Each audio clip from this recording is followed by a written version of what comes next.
അല്ലാഹു സുബ്ഹാനഹു വ തആല നമ്മളെ ആദ്യമായി സൃഷ്ടിച്ചത് ആലമുൽ അർവാഹ്. ആലമുൽ അർവാഹിൽ വെച്ചാണ് അല്ലാഹു ആദ്യം നമ്മളെ സൃഷ്ടിക്കുന്നത്. അർവാഹ് എല്ലാ റൂഹുകളുടെയും സംഗമം. രണ്ടാമതായി അല്ലാഹു നമ്മളെ സൃഷ്ടിച്ചത് ആലമുൽ അർഹാം, ഉമ്മാന്റെ ഗർഭപാത്രത്തിൽ. ആലമുൽ അർവാഹിൽ നിന്ന് ഉമ്മാന്റെ ഗർഭപാത്രമായ അർഹാമിലേക്ക് അല്ലാഹു തആല നമ്മളെ കൊണ്ടെത്തിച്ചു. മൂന്നാമത് ആ ഉമ്മാന്റെ ഗർഭപാത്രത്തിൽ നിന്ന് പുറത്തേക്ക് ആലമുദ് ദുനിയാ ഐ ആലമുൽ മുശാഹദ, ഈ കാണുന്ന വർത്തമാന കാലഘട്ടത്തിൽ നമ്മൾ ജീവിക്കുന്ന ഈ ആലമുദ് ദുനിയയിലേക്കാണ് അല്ലാഹു സുബ്ഹാനഹു വ തആല നമ്മളെ പിന്നീട് കൊണ്ടുവന്നത്. നമ്മൾ ഈ മൂന്നാമത്തെ ലോകത്തിലാണ് ഇപ്പോൾ നിലകൊള്ളുന്നത്. ഇനി നമുക്ക് പോകാനുള്ള മറ്റൊരു ലോകമാണ് ആലമുൽ ബർസഖ്. അതാണ് ബർസഖിലെ ഭാഗ്യവാന്മാർ. അവിടെയാണ് നമുക്ക് ഭാഗ്യം കിട്ടേണ്ടത്, അവിടെയാണ് രക്ഷ വേണ്ടത്. وَمِنْ وَرَائِهِمْ بَرْزَخٌ إِلَى يَوْمِ يُبْعَثُونَ. ഖിയാമത്ത് നാൾ വരെ, ഈ ലോകം അസ്തമിക്കുന്നത് വരെ ജനങ്ങൾ കിടക്കേണ്ട സ്ഥലമാണ് ബർസഖിയായ ജീവിതം. അത് ഖബറാണ്, അത് ഖബറിന്റെ ഉള്ളിലാണ്. അതിന് അല്ലാഹു തആല ഉപയോഗിച്ച വാക്ക് ബർസഖ് എന്നാണ്. وَمِنْ وَرَائِهِمْ بَرْزَخٌ, നമുക്ക് പിന്നിൽ ഒരു ബർസഖിയായ ജീവിതമുണ്ട്. അല്ലാഹു പറയുകയാണ് حَتَّى إِذَا جَاءَ أَحَدَهُمُ الْمَوْتُ, ഒരാൾക്ക് മരണമാസന്നമായാൽ قَالَ رَبِّ ارْجِعُونِ, അവൻ വിലപിക്കുകയാണ്, എന്നെ ഒന്ന് മടക്കണേ അല്ലാഹ്, ഒന്ന് മടക്കണേ അല്ലാഹ്. ലഅല്ലി അഅമലു സാലിഹാ, ഞാൻ നന്മ ചെയ്തു കൊള്ളാം. ഫീമാ തറക്തു, എന്റെ കഴിഞ്ഞുപോയ കാലഘട്ടങ്ങളിൽ ഞാൻ നഷ്ടപ്പെടുത്തി കളഞ്ഞ സകല നന്മകളും ഞാൻ ചെയ്തു കൊള്ളാം. പടച്ചവനെ, ഒരവസരം നൽകി എനിക്കൊരു പുനർജന്മം നൽകണമേ അല്ലാഹ്. കല്ലാ ഇന്നഹാ കലിമത്തുൻ ഹുവ ഖായിലുഹാ, സാധ്യമല്ല, നിനക്ക് സാധ്യമല്ല. ഒരുപാട് ആയുസ്സുകളും ഒരുപാട് അവസരങ്ങളും ഒരുപാട് ദിനരാത്രങ്ങളും നിനക്ക് നാം നൽകിയിരുന്നു. ഇത് നിന്റെ അവസാനത്തെ സമയമാണ്, അന്ത്യസമയമാണ്. ഈ സമയത്ത് നിന്ന് നിനക്ക് ഒരു അല്പം പോലും നാം നീട്ടിവെക്കുകയില്ല. ലാ യുഅഖിറുല്ലാഹു നഫ്സൻ ഇദാ ജാഅ അജലുഹാ വല്ലാഹു ഖബീറും ബിമാ തഅമലൂൻ. ഒരു മനുഷ്യന്റെ ആയുസ് പൂർത്തിയായി കഴിഞ്ഞാൽ, അവന്റെ അവസാന സമയമെത്തിയാൽ ഒരൽപ്പം പോലും മുന്തിക്കുകയോ പിന്തിക്കുകയോ അല്ലാഹു ചെയ്യുകയില്ല. കല്ലാ إذا بلغت التراقي وقيل من راق وظن أنه الفراق والتفت الساق بالساق إلى ربك يومئذ المساق. ഒരു മനുഷ്യന്റെ ഭൗതികമായ ജീവിതത്തിലെ ആയുസ്സുകൾ മുഴുവനും, അവന്റെ ആരോഗ്യം മുഴുവനും ഭൗതികമായ ലോകത്തിന്റെ ഇച്ഛാശക്തിക്ക് വേണ്ടി അവൻ നഷ്ടപ്പെടുത്തി അവസാനം അവൻ മരണത്തോട് മല്ലടിയുന്ന സമയത്ത് മലക്കുൽ മൗത്ത് റൂഹിനെ പിടിക്കാൻ അവന്റെ തൊണ്ടക്കുഴിയിലേക്ക് അമർത്തി പിടിക്കുമ്പോൾ അവൻ പറയുകയാണ്, ആരെങ്കിലും എനിക്കൊന്ന് മന്ത്രിച്ചൂതണേ, ആരെങ്കിലും എനിക്കൊന്ന് ഓതിത്തരുമോ? ഞാൻ എന്റെ ബർസഖിയായ ലോകം കാണുകയാണ്, എന്റെ ആഖിറം ഞാൻ കാണുകയാണ്, എന്റെ ഭൗതികമായ ലോകത്തെ ഞാൻ ഇതാ വിട പറയുകയാണ്. അതുകൊണ്ട് ആരെങ്കിലും എനിക്കൊന്ന് മന്ത്രിച്ചോതുമോ? വളന്ന അന്നഹുൽ ഫിറാഖ്, ഞാൻ ഇപ്പോൾ തന്നെ മരിച്ചു പോകും, ഞാൻ ഇപ്പോൾ തന്നെ നഷ്ടപ്പെട്ടു പോകും, ഞാൻ ഇപ്പോൾ തന്നെ വിട പറഞ്ഞു പോകും. അതുകൊണ്ട് ആരെങ്കിലും എനിക്കൊന്ന് ഓതിത്തരണേ എന്ന് നിലവിളിക്കുകയാണ് ആ സന്ദർഭം. അപ്പോൾ മലക്കുകൾ ആക്രോശത്തോടെ, പ്രകമ്പനത്തോടെ, പ്രതിഷേധത്തോടെ അവനോട് പറയുകയാണ്, ഇല്ല ഇല്ല, നിന്റെ സമയത്തിന്റെ കാലാവധി പൂർത്തിയാക്കപ്പെട്ടിരിക്കുകയാണ്. ഔലാ ലക ഫൗലാ, നിനക്ക് ഏറ്റവും അർഹപ്പെട്ട ശിക്ഷയാണ് നീ അനുഭവിച്ചു കൊണ്ടിരിക്കുന്നത്. 50 വയസ്സ് വരെ, 60 വയസ്സ് വരെ, 70 വയസ്സ് വരെ, 90 വയസ്സ് വരെ ജീവിക്കാൻ അല്ലാഹു ഈ ഭൗതികമായ ലോകത്ത് നിനക്ക് അവസരം നൽകിയിട്ട് റബ്ബിന്റെ കോടതിയുടെ മുന്നിൽ അവന്റെ പള്ളിയിൽ പോയി നെറ്റിത്തട സമർപ്പിക്കാൻ തയ്യാറാകാത്ത നിന്നെ ഏറ്റവും കൂടുതൽ ശിക്ഷയ്ക്ക് വിധേയനാകേണ്ട സമയമാണിത്. തുമ്മ ഔലാ ലക ഫൗലാ, അതുകൊണ്ട് നീ അനുഭവിച്ചേ മതിയാവൂ, അനുഭവിച്ചേ മതിയാവൂ, അനുഭവിക്കണേ, അനുഭവിക്കണേ. മരിക്കാൻ കിടക്കുന്ന സമയം മനുഷ്യന്റെ അവസ്ഥ, അവസാന സമയം. നിലവിളിക്കും ഒരല്പ ആശ്വാസത്തിന് വേണ്ടി, ഒരല്പ രക്ഷയ്ക്ക് വേണ്ടി, ഒരല്പ ജീവന് വേണ്ടി. അവസാന സമയം വല്ല ഫായത ഉണ്ടോ? അല്ലാന്റെ തീരുമാനമാണ്. ഒരാളുടെ സമയത്ത് കഴിഞ്ഞാൽ പിന്നെ അവനെ നമ്മൾ മുന്തിക്കയില്ല, പിന്തിക്കയില്ല. അല്ലാഹുവിന്റെ തീരുമാനമാണ്. അങ്ങനെ ആരെങ്കിലും പിന്തിക്കുമായിരുന്നെങ്കിൽ ഹബീബുന റസൂലുള്ളാഹി തങ്ങളെ പിന്തിക്കുമായിരുന്നു. സല്ലല്ലാഹു അലൈഹി വസല്ലം തങ്ങൾ കുറച്ചാളുടെ ജീവിതത്തിന് എത്ര സന്തോഷമായിരിക്കും ലോകത്തിന് തന്നെ. പക്ഷേ ബഹുമാനപ്പെട്ട മലക്കുൽ മൗത്ത് ഒന്ന് ചോദിച്ചത് നബിതങ്ങളോട് മാത്രമാണ്. റൂഹിനെ പിടിക്കട്ടെ, പിടിക്കട്ടെ, അങ്ങ് അനുവദിച്ചാൽ പിടിക്കാം, ഇല്ലെങ്കിൽ പിടിക്കുകയില്ല. നബിതങ്ങൾക്ക് മുമ്പ് ഒരു പ്രവാചകനോട് ചോദിച്ചിട്ടില്ല, നബിതങ്ങൾക്ക് ശേഷം ഒരു മഖ്ലൂക്കുകളോട് ചോദിക്കുകയുമില്ല. അത് നബി സല്ലല്ലാഹു അലൈഹി വസല്ലം തങ്ങൾക്ക് മാത്രം സ്വന്തമാണ്, അവകാശപ്പെട്ടതായിരുന്നു. പക്ഷേ അല്ലാഹുവിന്റെ റസൂൽ പറഞ്ഞില്ല, അല്ലാഹുമ്മ ഗ്ഫിർലി വജ്അൽനി ഇലാ റഫീഖിൽ അലാ, എനിക്ക് നീ പുറത്തുതാ അല്ലാഹ്, എനിക്ക് നീ പുറത്തുതാ അല്ലാഹ്, എന്റെ ഏറ്റവും കൂടുതൽ ഇഷ്ടത്തോഴനായ എന്റെ മദനിലേക്ക് നാഥാ എന്നെ നീ എത്തിക്കണമേ റബ്ബേ, എത്തിക്കണമേ റബ്ബേ. ഈ ലോകത്തു നിന്ന് ഹബീബുനാ റസൂലുള്ളാഹി തങ്ങളെ വിട പറയുന്ന സമയത്ത് അവസാനത്തെ വാക്കെന്തായിരുന്നു? അല്ലാഹുമ്മ ഗ്ഫിർലി, എനിക്ക് നീ പുറത്തുതാ അല്ലാഹ്, എനിക്ക് നീ പുറത്തുതാ അല്ലാഹ്. മരിക്കുന്ന സമയത്ത് ഒരു മാപ്പ് ചോദിക്കാൻ ഒരു അവസരം കിട്ടിയാൽ അവർ ബർസഖിലെ ഭാഗ്യവാന്മാരാണ്.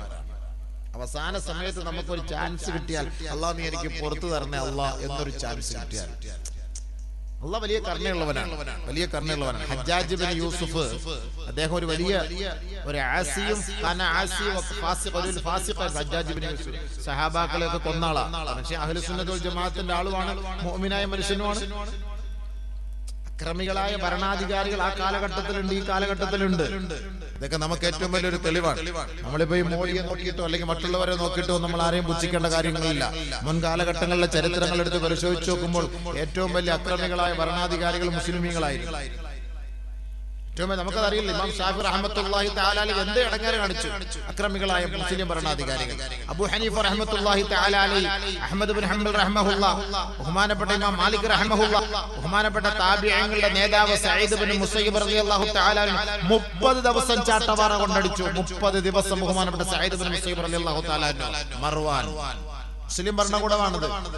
അല്ലാതൊന്നും മുശ്രിക്കീങ്ങളോ കാഫിരീങ്ങളോ നസ്രാനികളോ ജൂതന്മാരോ അല്ല, മുസ്ലിം ഭരണകൂടങ്ങളായിരുന്നു. അതേ മുസ്ലിം ഭരണകൂടത്തിന്റെ തലവനായിരുന്നു ഹജ്ജാജ് ഇബ്നു യൂസുഫ്. അദ്ദേഹം ചെയ്ത ഏറ്റവും വലിയ നന്മയാണ് പരിശുദ്ധമായ ഖുർആനിനെ ഇഅ്റാബ് ഇട്ടത് അദ്ദേഹമാണ്. ഇന്ന് പരിശുദ്ധമായ ഖുർആൻ നമുക്ക് ഓതാൻ വേണ്ടി ഇഅ്റാബ് ഇടാൻ ആഹ്വാനം നടത്തിയതും അത് ചെയ്യിപ്പിച്ചതും ഹജ്ജാജ് ഇബ്നു യൂസുഫാണ്. ആ ഹജ്ജാജ് ഇബ്നു യൂസുഫ് എത്രയോ സഹാബാക്കളെ കൊന്നു, നിഷ്ഠൂരമായി കൊന്നു, കെട്ടിത്തൂക്കിയിട്ട് ദിവസങ്ങളോളം. എന്തിനായിരുന്നു? അദ്ദേഹത്തിന്റെ അക്രമത്തിനെതിരെ സംസാരിച്ചതിന്റെ പേരിൽ. ജുമുഅക്ക് അദ്ദേഹമാണ് പ്രഭാഷണം നടത്തുന്നത്. ജുമുഅ ഖുത്ബയിലെ മിമ്പറിൽ കയറി നിന്നുകൊണ്ട് അദ്ദേഹം പ്രഭാഷണം നടത്തുന്ന കൂട്ടത്തിൽ പറയും, നല്ല നല്ല കുലച്ചു നിൽക്കുന്ന, നല്ല നല്ല കുലകൾ നിറഞ്ഞു നിൽക്കുന്ന, വിളഞ്ഞു നിൽക്കുന്ന, പാകമായി വെട്ടാൻ പാകമായ നല്ല കുലകൾ ഞാൻ കാണുന്നു എന്ന് പറഞ്ഞാൽ എന്താ?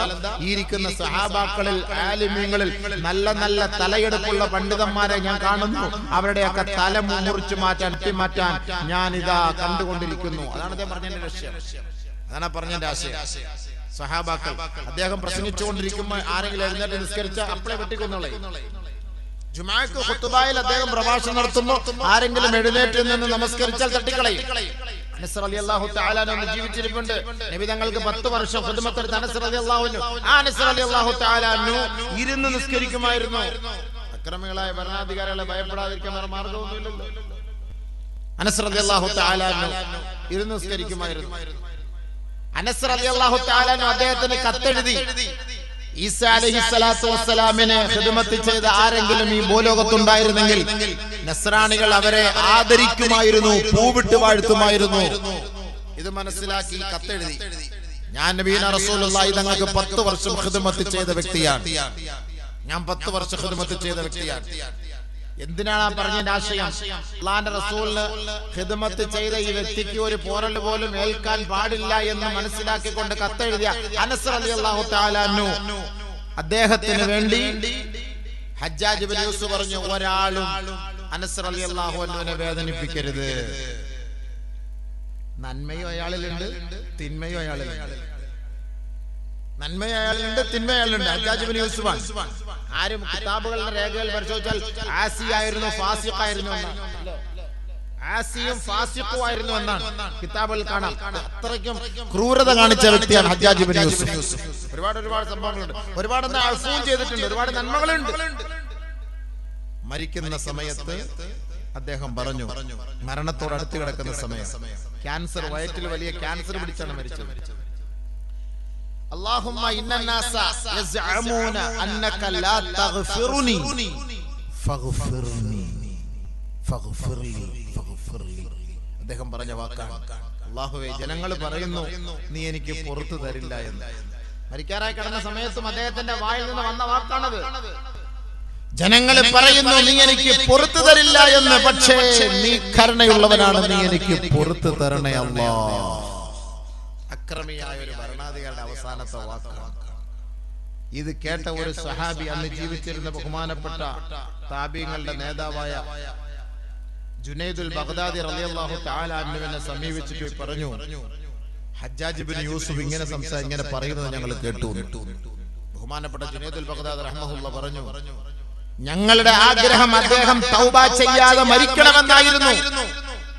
ഞങ്ങളുടെ ആഗ്രഹം. കാരണം സഹാബാക്കളെ നിഷ്ഠൂരമായി വധിച്ച ആ അഹങ്കാരി തൗബ ചെയ്യാതെ മരിക്കണമെന്നായിരുന്നു ഞങ്ങളുടെ ആഗ്രഹം. പക്ഷേ അദ്ദേഹം അങ്ങനെ പറഞ്ഞോ? നിങ്ങൾ കേട്ടോ? അതെ, ഞങ്ങൾ കേട്ടു. ഫഗ്ഫിർലി എന്ന് പറഞ്ഞോ? എങ്കിൽ അതിന്റെ മുന്നിൽ ഇനി നമുക്ക് മറ്റൊരു മറയുമില്ല, അല്ലാഹു പുറത്തു കൊടുത്തേക്കാം. അവസാന സമയം നമുക്ക് അങ്ങനെ ഒരു ചാൻസ് കിട്ടിയാലേ അല്ലാഹു പുറത്തു കൊടുക്കും. അല്ലാഹു ദേശത്തോട് ഇറക്കിയ സൂറത്താണ് സൂറത്തു തൗബ. ബിസ്മി എല്ലാം പാടില്ല എന്ന് പറഞ്ഞത് അതുകൊണ്ടാണ്. പക്ഷെ എന്നാലും ആ സൂറത്തിന് പേരിട്ടെന്താ? തൗബ. അത് മനസ്സിലാക്കണം. അല്ലാഹ് എത്ര കരുണയുള്ളവനാണ്. ദേഷ്യത്തോടുകൂടി അല്ലാഹു ചില കാര്യങ്ങൾ ചർച്ച ചെയ്ത സൂറത്താണ് സൂറത്ത് തൗബ. അതുകൊണ്ട് ബിസ്മില്ലാഹിർ റഹ്മാനിർ റഹീം, അവന്റെ കരുണയെ കുറിച്ച് അവിടെ ചർച്ച ചെയ്യരുതെന്ന് പറഞ്ഞത്, ബിസ്മി ഓതാൻ പാടില്ല പറഞ്ഞത്. പക്ഷേ എന്നിട്ടും അല്ലാഹു സുബ്ഹാനഹു വ തആല ആ സൂറത്തിന് നൽകിയ പേര് തൗബ എന്ന് പറഞ്ഞാൽ നിങ്ങൾ ചോദിച്ചോ, ഞാൻ നിങ്ങൾക്ക് മാപ്പ് ചെയ്തുതരാം. അത്രയ്ക്ക് കരുണാവാരിധിയാണ് പടച്ച തമ്പുരാൻ. അതുകൊണ്ട് അവസാന സമയം, ഈ ലോകത്തു നിന്ന് വിട പറയുന്ന സമയം, ആർക്കെങ്കിലും അല്ലാഹുവേ എനിക്ക് നീ പുറത്തു തരണേ എന്ന് പറയാൻ ഒരു ഭാഗ്യം കിട്ടിയാൽ അവൻ ബർസഖിലെ ഭാഗ്യവാനാണ്. അതുകൊണ്ടാണ് ആദരവായ റസൂലുള്ളാഹി സ്വല്ലല്ലാഹു അലൈഹി വസല്ലമ തങ്ങൾ പറയുകയാണ്, ഇന്നലിൽ ഖബരി ലളമ്മാ ലാ യൻജൂ മിൻഹു അഹദുൻ ഔ കമാ ഖാല റസൂലുള്ളാഹി സ്വല്ലല്ലാഹു അലൈഹി വസല്ലം. തീർച്ചയായും ഖബറിന് ഞെരുക്കമുണ്ട്, ഖബർ വേദനിപ്പിക്കും, ഖബർ ഞെരുക്കും സഹാബ. ലൗ കാന അഹദുൻ മിൻഹാ നാജിയ, ആരെയെങ്കിലും ഖബർ വെറുതെ വിടുമായിരുന്നുവെങ്കിൽ ലകാന Saad ibn Muadh, Saad ibn Muadh റളിയല്ലാഹു അൻഹുവിനെ ഖബർ വെറുതെ വിടുമായിരുന്നു. പാവപ്പെട്ട ഒരു കൊച്ചു കുഞ്ഞിന്റെ മൃതദേഹം കൊച്ചു കുഞ്ഞിന്റെ ഖബറടക്കിയിരിക്കുന്ന ഖബർസ്ഥാനിന്റെ ഓരത്തുകൂടി ആദരവായ റസൂലുള്ളാഹി തങ്ങളുടെ പ്രിയതമയായ ആയിഷ റളിയല്ലാഹു അൻഹ നടന്നു പോകുമ്പോൾ ആ ഖബറിന്റെ അരികിൽ അവർ നിൽക്കുകയാണ്. ഫബഖത്ത് അവർ കരയുകയാണ്. ഉടനെ അവരോട് ചോദിക്കപ്പെടുകയാണ്, ഉമ്മുൽ മുഅ്മിനീനെ മാ യുബ്കീകി, നിങ്ങളെ കരയിച്ച വസ്തുത എന്താണ്? ഉടനെ മഹദിയായ ആയിഷ ബീവി പറയുകയാണ്, ആ ഖബറിലേക്ക് ചൂണ്ടിക്കാണിച്ചിട്ട് പറയുന്നു, ഇന്നി സമിഅതു റസൂലല്ലാഹി സ്വല്ലല്ലാഹു അലൈഹി വസല്ലമ യഖൂൽ ഇന്ന ലിൽ ഖബരി ലളമ്മാ ലൗ കാന അഹദു മിൻഹാ നാജിയാ ലകാന ഹാദാ സബീ. ആദരവായ റസൂലുള്ളാഹി സ്വല്ലല്ലാഹു അലൈഹി വസല്ലമ തങ്ങൾ പറഞ്ഞതായി ഞാൻ കേട്ടിട്ടുണ്ട്, തീർച്ചയായും ഖബർ ആരെയും വെറുതെ വിടുകയില്ല. ബർസഖിന്റെ ജീവിതമായ ഖബർ ആരെയും ഞെരുക്കാതിരിക്കുകയില്ല. ആരെയെങ്കിലും ഖബർ വെറുതെ വിടുമായിരുന്നുവെങ്കിൽ ലകാന ഹാദാ സബീ, ഈ കുട്ടിയെ ഖബർ വെറുതെ വിടുമായിരുന്നു. അതുകൊണ്ട് അല്ലാഹുവിന്റെ റസൂൽ പറഞ്ഞ ആ ഹദീസ് ഓർത്തുകൊണ്ട് ഈ കുഞ്ഞിന്റെ ഖബറിടത്തിലേക്ക് എന്റെ മനോമുഖരത്തെ ഞാനൊന്ന് ചേർത്ത് വെച്ച് ഞാൻ കരഞ്ഞു പോയതാണ്, ഓർത്തു പോയതാണെന്ന് മഹദിയായ ആയിഷ സിദ്ദീഖ പറഞ്ഞുവെങ്കിൽ അല്ലാഹുവിന്റെ റസൂൽ പറഞ്ഞില്ലേ, ഖബറിന്റെ ഞെരുക്കത്തിൽ നിന്ന് രക്ഷപ്പെടുത്തിയ ഭാഗ്യവാന്മാർ 3 വിഭാഗം ആളുകളാണ്. ഖബറെന്ന് പറഞ്ഞാൽ അങ്ങനെയാണ്. നമ്മളൊക്കെ ആളുകളൊക്കെ ഖബർ എന്നൊക്കെ പറഞ്ഞാൽ കൊണ്ടിട്ട് അടക്കാണ്ട് പാടിട്ട് പോവാണ്. ബർസഖിലെ ഭാഗ്യവാൻ എന്ന് പറഞ്ഞാല് നിങ്ങൾ ഓടി അങ്ങോട്ട് പോയാൽ അങ്ങോട്ട് കിടന്നാലൊന്നും അങ്ങനെ വിടുന്ന സാധനമൊന്നും അല്ല ആ കാണുന്ന ഖബർ. നമ്മുടെ ചുള്ളന്മാരൊക്കെ ഒന്ന് മനസ്സിലാക്കുക, യുവാക്കളൊക്കെ ഒന്ന് മനസ്സിലാക്കുക. ഹൈബ്രിഡ് മുടിയൊക്കെ ഇങ്ങോട്ട് ഫാഷനൊക്കെ ആക്കി വെച്ചിട്ട് അങ്ങോട്ട് അല്ലാഹില്ല, റസൂലും ഇല്ല, ആഖിറും ഇല്ല, മഅ്സറും ഇല്ലാത്ത കോലത്തിലാ നിന്റെ മട്ടും ഭാവത്തിൽ തന്നെ നടത്തന്റെ ഒക്കെ പോക്ക്. ആ ഖബർ തന്നെ മാടി വിളിക്കും. ഇന്നലെ വരെ വന്ന വാത് കേട്ട മനുഷ്യൻ ഇന്ന് മരിച്ചു. ആരെങ്കിലും പ്രതീക്ഷിച്ചിരുന്നോ അദ്ദേഹം ഇന്ന് മരിക്കുമെന്ന്? അല്ലാഹു മഗ്ഫിറത്തും റഹ്മത്തും കൊടുത്ത് അനുഗ്രഹിക്കട്ടെ. ആ ബർസഖിയായ ജീവിതത്തിൽ സന്തോഷം അല്ലാഹു പകർന്നു കൊടുക്കുമാറാകട്ടെ. ആരെങ്കിലും അറിയുന്നുണ്ടോ നാളെ ആരുണ്ടാകും, ആര് ജീവിച്ചിരിക്കും, അവന്റെ അവസ്ഥ എന്തായിരിക്കും? ആർക്കും അറിയില്ല, ആർക്കും അറിയില്ല. ഇന്നല്ലാഹ ഇൻദഹു ഇൽമുസ്സാഅ വയുനസ്സിലുൽ ഗൈസ് വയഅലമു മാ ഫിൽ അർഹാം വമാ തദ്രീ നഫ്സും മാദാ തക്സിബു ഗദാ വമാ തദ്രീ നഫ്സും ബിഅയ്യി അർളിൻ തമൂത്. നാളെ നീ എന്താണ് പ്രവർത്തിക്കുക എന്നും നാളെ നീ ഏത് മണ്ണിലാണ് മരിക്കുക എന്നും അല്ലാഹു അല്ലാതെ മറ്റാരും അറിയുകയില്ല. ആർക്കറിയാൻ കഴിയും സഹോദര? ആർക്കറിയാൻ കഴിയും? ഇവിടെ നമ്മൾ ദുബായിക്ക് പോയി ജോലിക്ക് വേണ്ടി പോകുന്നു, അവിടെ പോയി അവിടുത്തെ ഇഖാമ പെർമിഷൻ കിട്ടുന്നതിന് മുമ്പ് തന്നെ മരണപ്പെടുന്നു. വല്ല പ്രതീക്ഷ, ഒരുപാട് പ്രതീക്ഷയുമായി പോയ മനുഷ്യനാണ്. മരിക്കുന്ന മനുഷ്യന്റെ അവസ്ഥ തന്നെയാണ്. കുല്ലു നഫ്സിൻ ദായിഖത്തുൽ മൗത്ത്, എല്ലാ ആത്മാവും മരണത്തെ രുചിക്കുക തന്നെ ചെയ്യും. മരിച്ചേ മതിയാവോ. സാക്ഷാൽ നമ്മുടെ റൂഹിനെ പിടിക്കുന്ന മലക്കുൽ മൗത്ത് പോലും മരിക്കണമെന്നാണ് അല്ലാഹുവിന്റെ തീരുമാനം. അല്ലാഹു റബ്ബുൽ ഇസ്സത്ത് പോലും ആ മലക്കുൽ മൗത്തിനോട് പറയുമത്രേ, യാ മലക്കൽ മൗത്ത് ലാ ബുദ്ദ മിൻ മൗതിക, നീ മരിക്കൽ അനിവാര്യമാണ്. നീ മരിക്കണം, നീ മരിച്ചേ പറ്റുള്ളൂ. അങ്ങനെ മലക്കുൽ മൗത്തും മരിക്കും. ഈ ലോകത്ത് എല്ലാരും മരിക്കും. ആരും മരിക്കാതെ ആരാ? മരിക്കാത്ത ആരാ? കുല്ലു മൻ അലൈഹാ ഫാൻ വയബ്ഖാ വജ്ഹു റബ്ബിക ദുൽ ജലാലി വൽ ഇക്റാം വയബ്ഖാ വജ്ഹു റബ്ബിക ദുൽ ജലാലി വൽ ഇക്റാം ഫബിഅയ്യി ആലാഇ റബ്ബികുമാ തുകദ്ദിബാൻ. നിതാന്ത ജാഗ്രതയുള്ള നിത്യ ചൈതന്യമായ പടച്ച തമ്പുരാനാണ്, അല്ലാഹുവാണ്. ആ നിത്യ ജ്യോതിസാണ് നിലനിൽക്കുക.